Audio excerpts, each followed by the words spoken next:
para sa ating unang balita. Isang babae sa Estados Unidos ang gumaling sa HIV matapos itong sumailalim sa bone marrow transplant para sana ito sa isa pa niyang sakit na leukemia.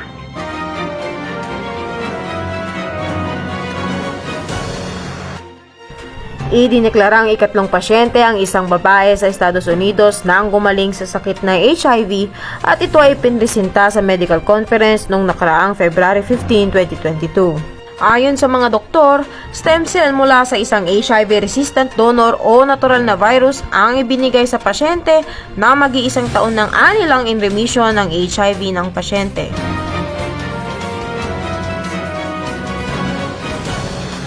Para naman sa ating viral news, ito ay tututukan ni Regine Maligon.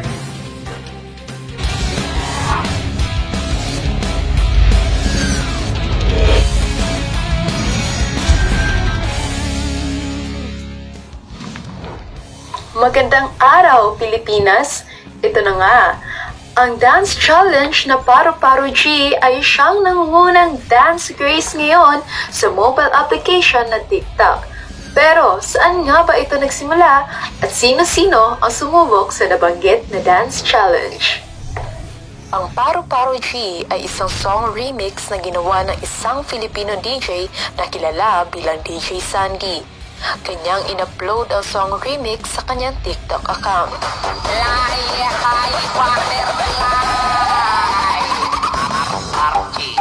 At dahil nga sa sobrang nakakaindak na tunog, napapa-fly high butterfly ang mga TikTokers sa Pilipinas. Maraming kabataan ang sumubok sa dance challenge.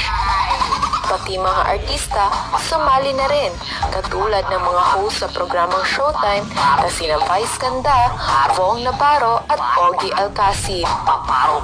Hindi rin nagpahuli ang ating mga lolo at lola, ika nga nila, ang TikTok ay for all ages.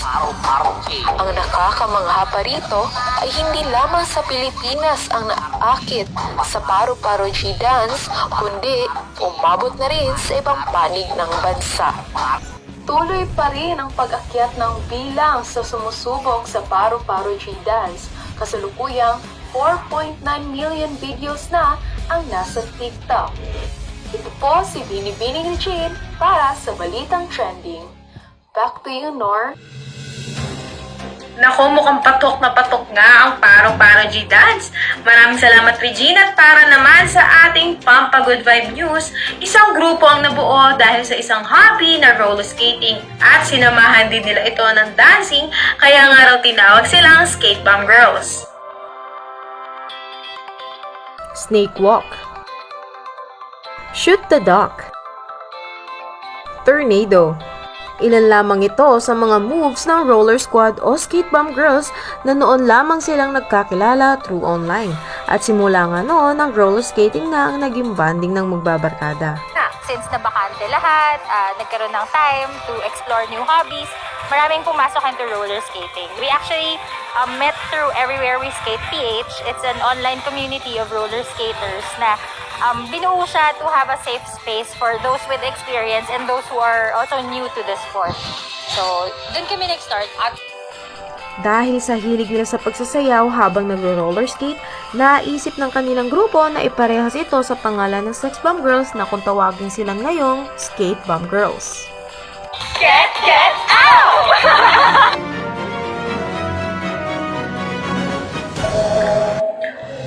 At yan lamang po ang ating balita para sa ngayong araw. Ako si Narhana Pagya. Magandang araw.